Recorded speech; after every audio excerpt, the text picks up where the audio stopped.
Dalam nama Bapa dan Putra dan Roh Kudus. Amin. Tuhan bersamamu dan bersama rohmu. Inilah Injil suci Yesus Kristus menurut Matius. Dimuliakanlah Tuhan. Matius bab 14 ayat 1-12. Sekali peristiwa sampailah berita tentang Yesus kepada Herodes, raja wilayah. Maka ia berkata kepada pegawai-pegawainya, "Inilah Yohanes Pembaptis. Ia sudah bangkit dari antara orang mati, dan itulah sebabnya kuasa-kuasa itu bekerja di dalamnya." Sebab memang Herodes telah menyuruh menangkap Yohanes, membelenggu dan memenjarakannya, berhubung dengan peristiwa Herodias, istri Filipus saudaranya. Sebab Yohanes pernah menegur Herodes, "Tidak halal engkau mengambil Herodias." Herodes ingin membunuhnya, tetapi ia takut kepada orang banyak yang memandang Yohanes sebagai nabi.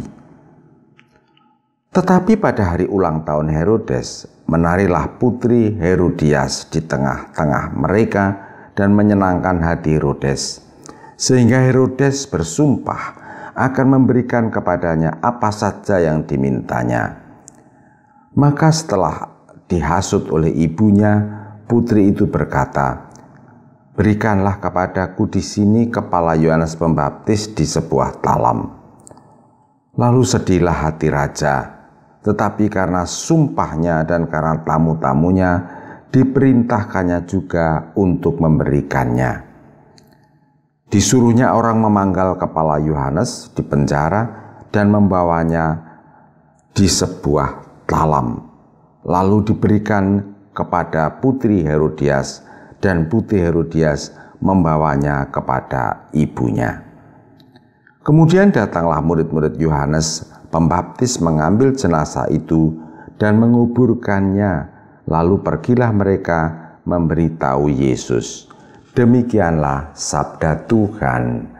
Terpujilah Kristus. Saudari-saudara yang dikasihi Tuhan dan yang saya gemateni, selamat pagi, berkah dalam, salam sehat, jangan lupa bahagia.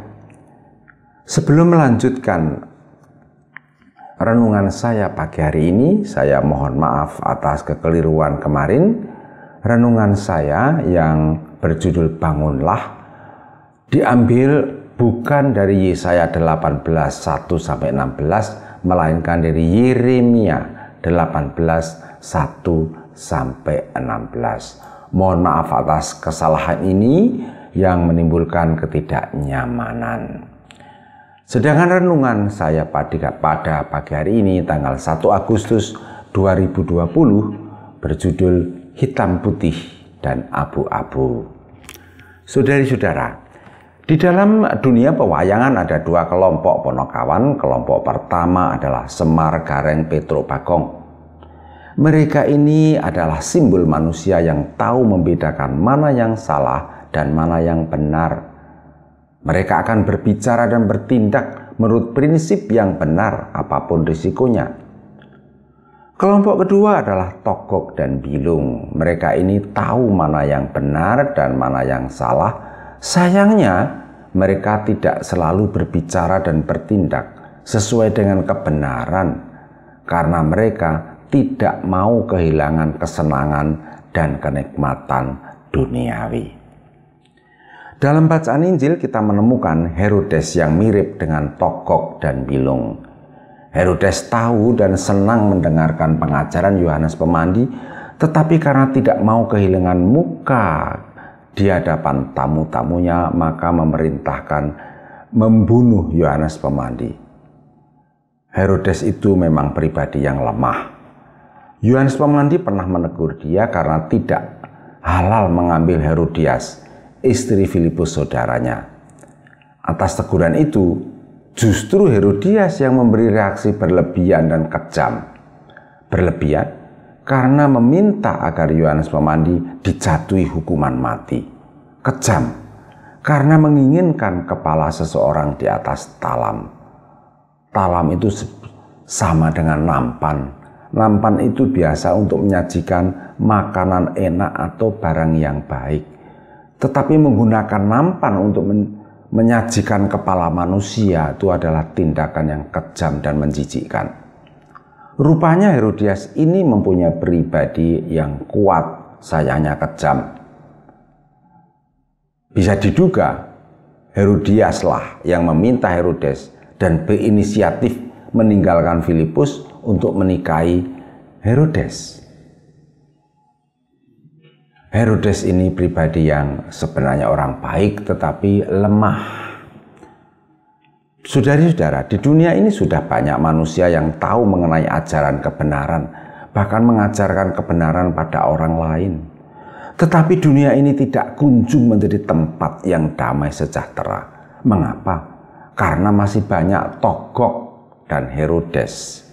Tidak usah jauh-jauh, barangkali di lingkungan kita, di grup kita atau keluarga kita, bisa kita temui orang-orang yang mampu berbicara dan bertindak tidak sesuai dengan kebenaran yang diajarkannya. Orang-orang ini meskipun tahu yang benar dan yang baik tetapi tidak mampu melakukannya. Mereka ini dapat disebut orang abu-abu, mirip-mirip Togok Milung, mirip-mirip Herodes. Marilah kita meneliti diri kita, barangkali malah Anda dan saya sendirilah orangnya. Barangkali kita dan Anda lebih mirip Togok Milung dan Herodes. Lantas apa yang kita lakukan? Dalam kehidupan rohani, roh baik. Ada roh baik, ada roh jahat. Nampaknya sejauh di dunia ini masih ada manusia, jarang sekali ada orang yang menjadi 100% penganut roh baik dan 100% penganut roh jahat, kecuali para kudus. Barangkali ketika masih hidup di dunia, para kudus pun semula orang abu-abu juga, berada di zona abu-abu seperti Agustinus misalnya. Tetapi kemudian dia cenderung ke arah yang benar dan baik. Kecenderungan itulah yang menentukan langkah hidup kita berikutnya. Lalu apa yang kita buat? Dalam prinsip hidup rohani, ketika kita berada dalam zona abu-abu, kita diajak secara jujur mengakui kecenderungan kita. Itu sebabnya kita masih perlu bimbingan Roh Kudus. Orang baik dan benar adalah orang yang cenderung mengikuti bimbingan roh baik, kendati pernah mengalami kegagalan. Dan kita tahu bahwa roh baik selalu menuntun orang ke arah yang benar dan baik. Sedangkan orang jahat sebaliknya, kecenderungannya melawan roh baik. Jadi, bisa kita katakan bahwa orang ini baik dan orang itu jahat? Kita tidak bisa mengatakan sedemikian itu. Tetapi orang ini cenderung mengikuti roh baik, orang itu cenderung mengikuti roh jahat. Apa yang bisa kita lakukan adalah meneliti kemanakah arah kecenderungan kita.